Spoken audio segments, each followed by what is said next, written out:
Hi everyone, welcome to Quilt and Code. My name's Allison and I am so glad you are joining me for this is what I am calling my Hankie Challenge. It started when a friend of mine, Joyce, gave me the challenge of handing me a whole bunch of hankies, handkerchiefs, old, gorgeous, embroidered handkerchiefs, and said, do something with them, something that will upcycle them so that I can use them and enjoy them in a new way. And so that's what this whole challenge is all about. And it gives me a wonderful time to sit up here in my design studio, drink my wonderful coffee, and just relax and enjoy my time with my sewing machine. And so I'm so glad that you have joined me this morning. Last week, if you were here, we started our notebook cover, and I was going through all the hankies, and all of a sudden it hit me that I was really starting to love the yellow colors together. And that in particular, I love this embroidery on this hanky right here. And so I'm going to put that up against the camera. And I was really enjoying the colors and then just seeing how some of these colors were coming out. And they're all just complementary colors together. And so I decided that we were going to use these handkerchiefs in particular. There's about 3 of them involved, not counting this one. And in this particular thing that I've pulled out. Okay, so last week we talked about how I think I want to make this accent piece the pocket, or part of this piece right here. And so I am going on I'm using an inspiration of a notebook right here that I've done in the past where I used, all I did was use 2.5-inch strips and then go from there. And so this pocket is wonderful size for me. And so it is a 5-inch pocket. And then I went ahead and prepped all of my hankies so that I could sort of know what I was dealing with. Okay. Not only that, but doing that offline was a lot more relaxing because it took me some time. It took me about 20 minutes to get those hankies all prepared, ready, cut, and I could do it without being nervous about doing it wrong in front of you guys. And so I have already gone ahead and cut. But the first thing I want to show you today that I did not do yet was that I want to go ahead and knock out where my pocket is going to go on my batting. So this is my batting piece cut to the size that I need to make this notebook cover. This is my design space. This is where everything needs to fit in order to work for the notebook cover, okay? So that being said, I have in my head already laid out where certain parts need to go, and if I need to add or take away fabric, where those parts need to go as well. And so the first thing I'm gonna do is I'm gonna use my big ruler for this one. So I know that I want my pocket piece to be 5 inches. Therefore, I need to come in 5.5 inches at least from the side here. And so I'm using a nice big ruler that will help me be able to see that distance. Okay, and I am going to line up horizontally. Oop, I'm a little off there. Horizontally and vertically here and make myself a line. I'm about 1/4 inch out there. That's just normal for batting to sort of stretch and stuff, and it's only in this one little area, so I'm going to leave it. It's fine. So this gives me an idea of what I'm dealing with, okay? And the reason why this is important is because when I go to picture this in my head, I need to sort of know I'm okay with these hankies being a little smaller than this whole size notebook. If I wanted to put the hankies all on the front just like that without a pocket, you'll notice that they just are not that wide in order to do that. You have to have some system of making sure you've got stuff on the other side as well. Knowing that I want to get a pocket in here, that helps me see things a little bit better And so it's a little bit reverse for you. But if I were to do this up top, which I'm now starting to think I might want to do this up top, or if I want to do it down on the pocket, then it sort of gives me the idea of how much I need. Okay. I mean, I can measure with a ruler, but now I can see it. And I am definitely a visual learner. I need to see everything, knowing that, a half an inch around this whole thing, that, that is my seam allowance. That's where my seam is going to be. So, okay. That being said, okay, I went ahead and cut my hankies. And first I prepped them. And so I use I can put that over to the side for a second. I use Tricot French Fuse for this project because it gives it a nice flowy feel to it. And it's just really soft. Now they're not going to be flowy, but it just seems like it's a more delicate type of interfacing for this project. And then the first thing I did actually was I went ahead, I wanted to be able to save as much of my lacy stuff as possible. And so I went ahead and cut oops, that's the wrong side. There we go. I went ahead and cut around 1/4 of an inch away from all the beautiful stitching. My mother said that's tatting, I believe. And if mom's on, she can correct me. So this beautiful stuff right here is tatting. The little holes that you're seeing in there are tatting. Almost every single one of these napkins have that tatting. And then I have this gorgeous crocheted or knitted or whatever that's going around there. And my mom was also a little nervous because I was cutting them. And she's like, just be careful that you're the one pull and you could ruin the whole thing. And so I am being extremely careful about pulling them from their fabric sides instead of their crocheted sides. Okay, cool. So that's the first thing I did. As I went ahead, that way I can use these either in another project or I can use them again in this project. And I have saved some of it, but I knew that I wanted big pieces for this project. I mean, you saw the notebook that I've already done. I'm sort of modeling this project kind of off of that notebook because I really liked it. I also want some space in there because of a gorgeous notebook cover I saw on Pinterest that had some hand embroidery in there. And I was like, oh, that just is delightful. I want to have some room to be able to do that if that comes down to it. And so I have cut, they're about 2.5 inches from their, I better put these down in here so you can see them. What? A little too close.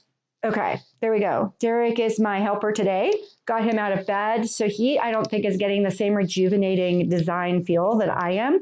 He is just sort of sleeping behind the camera and telling me I'm doing it wrong. So, and so this is what I've started with. Okay, so I, of course, ended up with a whole bunch of leftovers. So I went ahead and I have this leftover as strips. I can use this in this project or I can use it later. This might be the perfect thing I need to crochet on. And not crochet, to do my needle point. I think I need some more of this coffee. Anyway, it's been a long few weeks since the kids decided to go to the state tournament. So anyway, okay, I've got my coffee now. I'm good. Okay, so I have now. That's where I'm starting. Now you sort of have an idea of where we're going. Now, I also have pulled out a variety of. I'm just so nervous about where to put these. Okay, I'm gonna put you over here because I'm gonna need you in a minute. Don't need you anymore. I can put you over here. Move you over there. Okay. So I also pulled out, because I told you I wasn't sure if I wanted to, where's my main fabric? Ah, there you are. I wasn't sure, let me move you out of the way too. I wasn't sure if I wanted to bring in some regular fabrics to go with the hankies. And so I have gone ahead and pulled what I thought scrap-wise might go nice with the yellow and the green here. Okay, so while I was pulling these, I also, I have this pink too that I actually pulled out that I really, really love and think will blend in really nicely. And so besides the yellows and the greens that I have pulled out, I mean, this is too bright, so that's out. And so that's what I do. I'm auditioning fabrics, and I have a plethora of scraps to choose from. And so you can see I sort of fold my scraps up. My scraps are over there on the shelf in the Roy G. Biv collection, so I can just sort of pull them out pretty easily. And then I can go and sort of start placing all these next to them. I found this though, and I just fell in love because I felt like this is bringing in some of those yellows and oranges that I really love. It's also bringing in some pinks, and look at all the delightful little flowers on here that I could embroider. And so when I saw this, I was like, I cannot believe that I have this. And then I was like putting it up against this, and I realized that it is cut almost, I mean, like it's meant to be. I mean, this is just absolutely meant to be because it's almost the exact size that I would need to make some strips in there or a strip. And there's enough that maybe I could put this, as the bottom of the pocket or the top of the pocket or whatever I need to do for the pocket. And so I could bring this piece in and I think it would be delightful. And then that being said, since I love this piece so much, it's just happening. Okay. Since I love this piece so much, I'm thinking that this green right here, I kind of want some darker too, but this green right here blends really well with that green and blends really well with this green. So that's kind of nice, but I kind of like having some darker green in there. So the problem with this is that it is very dark and it's got a tone that's a little bit brighter. So I'm not quite sure I'm done finding the greens, but having this green means that I kind of wanted some sort of green, somewhere so that I could do, and this is a really nice, like plain blender. So it might go really well with my embroidery. Okay. That being said, this one's not bad. Like, it pulls in all those colors pretty well. That one's not bad. I don't know if I have enough of it. Let me see if I have enough of it. Nope, this might go well too. And this one is way too light. So that, I think I'm good. I think I have a few colors I want to play with. And so the first thing I'm going to do is iron these out. I do not need to do any interfacing with these. And I'm going to go ahead and cut a few 2.5-inch strips so that I can sort of lay them out. Like I said, I'm a visual person. These are my scraps. It's not like I had a plan for them anyway. So I'm gonna go ahead and get myself some 9.5-inch strips. 2.5-inch strips so that I can just sort of lay them out on my interfacing. Oh, and my iron's not on, so let me get that going.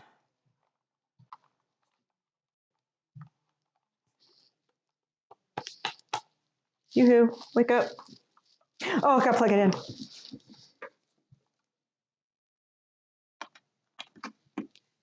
There she goes. Now she's on. All right, so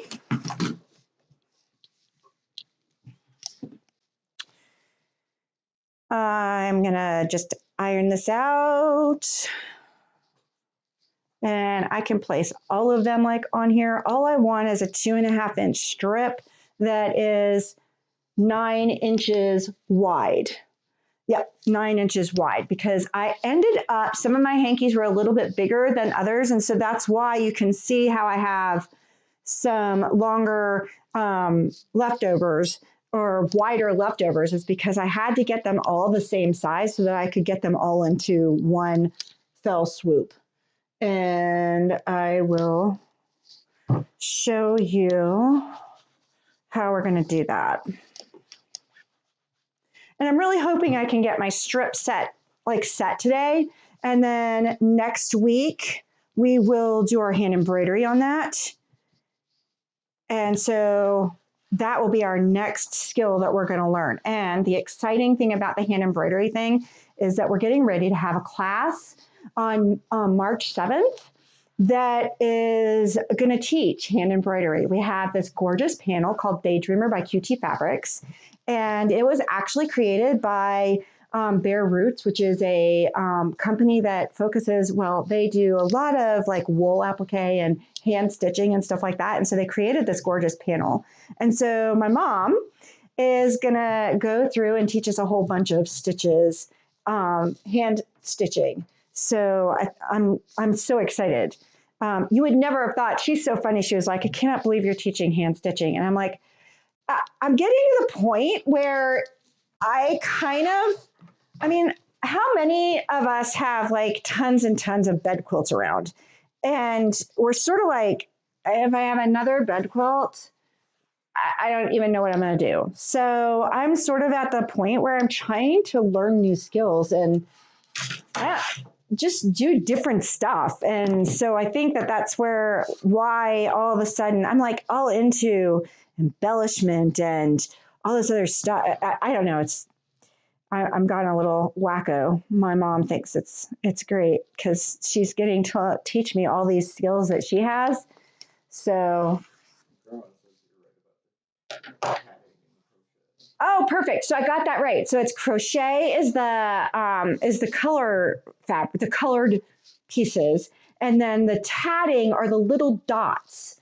So these little dots right here that you see on the linen are tatting.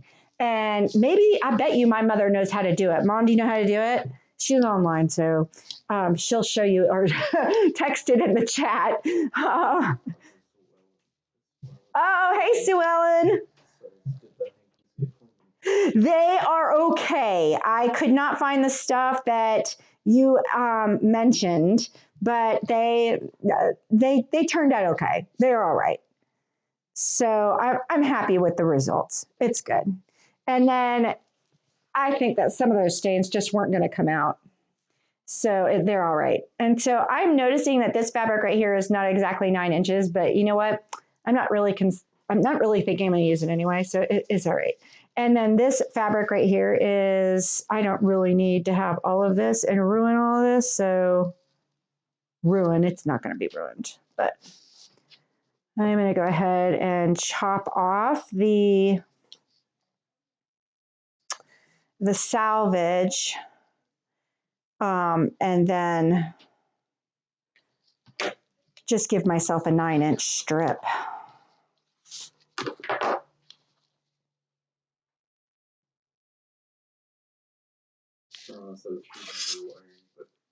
But she tried, but didn't accomplish it. Oh, Mom did not learn how to do tatting? Oh, this might have to be something that we all learn together then. Ooh. So I'm all for learning new skills, so let's do it. All right, turn this around like this, and then I'm just going to do all 4 pieces together, and I'm going for 2.5 inches. Maybe I need more, maybe I need less. Luckily, I have a little bit of all of this stuff. Okay, so there we go. I'm not worried about the 9-inch yet.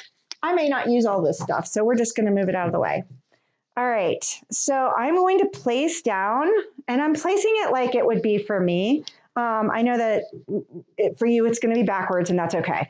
And I'll turn it around once I get it sort of where I want it. Okay, so my original plan was to sort of have this up top and at the bottom.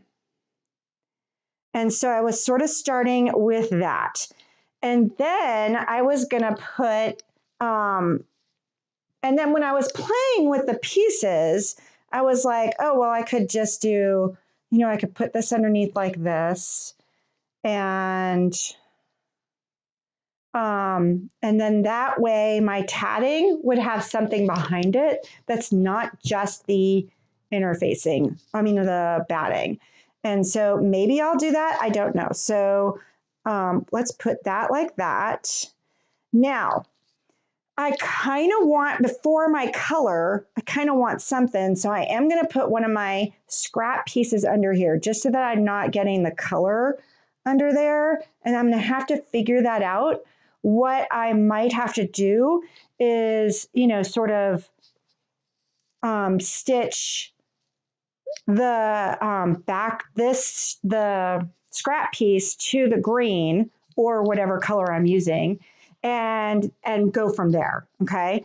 And one of the reasons why I wanted this so large was because I know I'm going to lose a 1/2 inch up here. And so this really, you know, if you take away that 1/2 inch, it's really only about 1 inch. And then, so I wanted to make sure I had that. Okay. And then I was thinking about doing something like that. And I kind of like how that goes on the green. It almost looks like a fence post. That's cool. And then what else? What others do I have here? Okay. So then I also have, like, here, I could throw that in there. And, oh, that doesn't actually look that bad under the yellow. Right? Isn't this fun? Like, when I was putting this together with just the lace, it was really cool. And I was going, oh, I might not need any color, but now I'm putting the color in and I'm like, ah, this is so cool. Okay, so, all right, so maybe I will move this down just a little bit like that. And then, oh my gosh, I'm in love. I'm so totally in love. Okay, so, and then, oh my God, it's turning out so good. Okay, if at first you succeed, try not to act surprised. I know. Okay, and then I wonder if we could put, like, ooh, this strip of yellow way up top just to pop everything out. And then I have, like, a dividing idea here that I'm really, really super excited about, but I'm not sharing it quite yet. You'll have to hang on for a couple more episodes. No, I really love how this is looking. And so I think I'm going to go with this.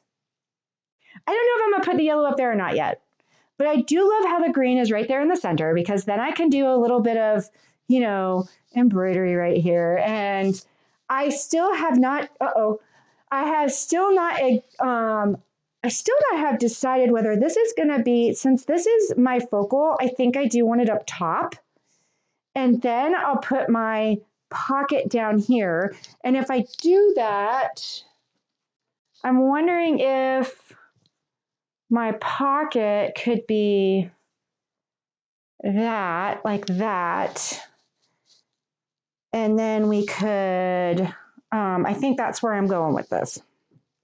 So that my pocket is like that. And oh my gosh, I'm just loving it.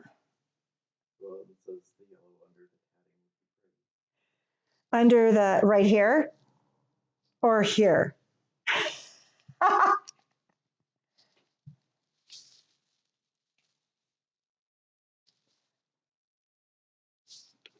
Uh-oh, I dropped it. No, I love this, you guys. Oh.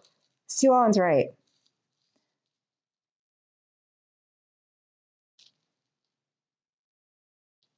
Look at that. Oh, and I sort of have to bring it over here, what Derek says.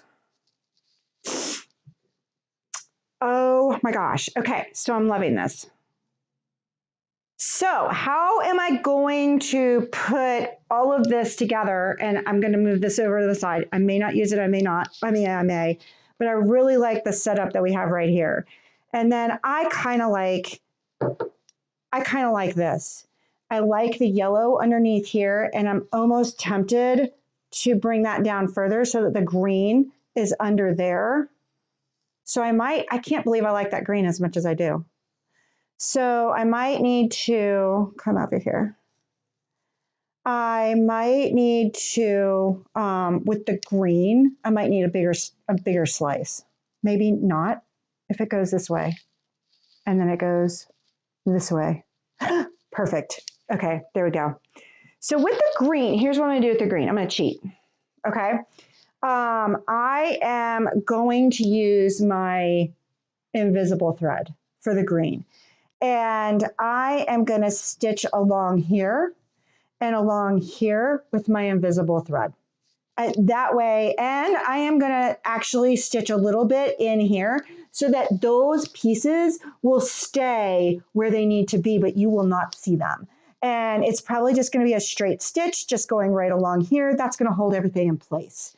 And the same thing with here. I'm going to take and cheat and use my invisible thread to go along here and here just to hold everything in place, make sure everything's good. And then I don't have to worry about anything because it's going to be underneath, it's going to be quilted later, it's going to be, you know, everything's good. So I don't need to worry about a finished edge. Okay. What I'm going to do here is the same thing. I think I'm going to do the same thing. But I don't know if I'm going to finish off the yellow or not, just because I might want to finish those off just so that they don't fray or anything underneath it.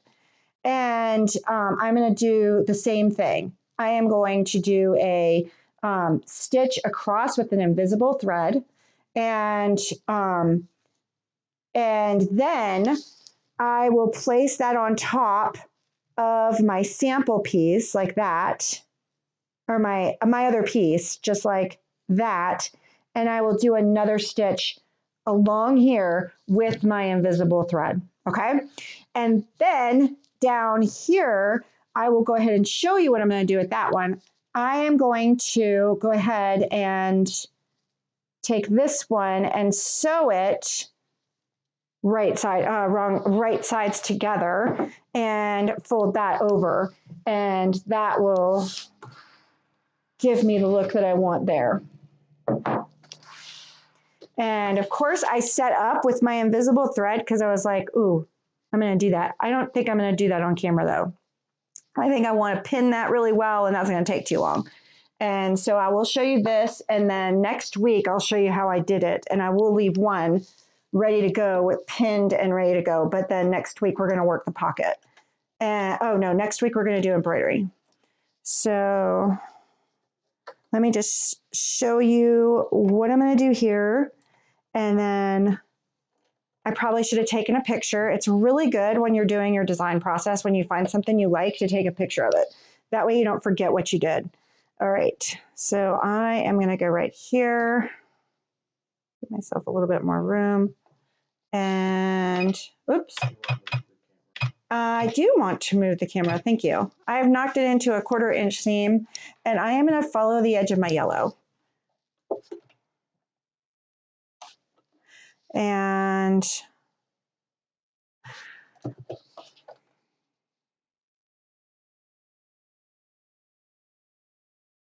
I'm going to turn it over because I think it does have a little bit of a directionality going towards it for it. So I'm going to turn that over. And watch me have done it wrong. I mean, that's just how it is. Okay.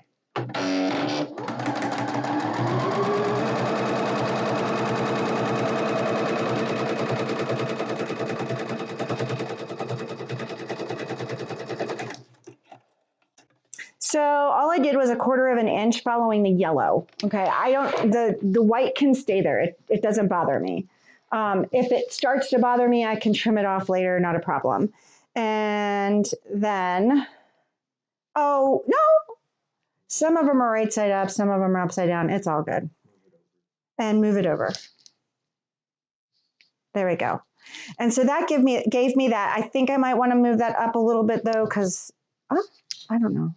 It's sort of off, so I might redo that. But you get the idea that that's how I'm going to figure that out.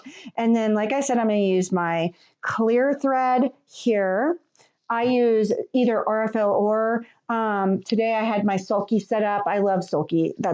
It's like I think that's the one I started with, so it's my thread of choice.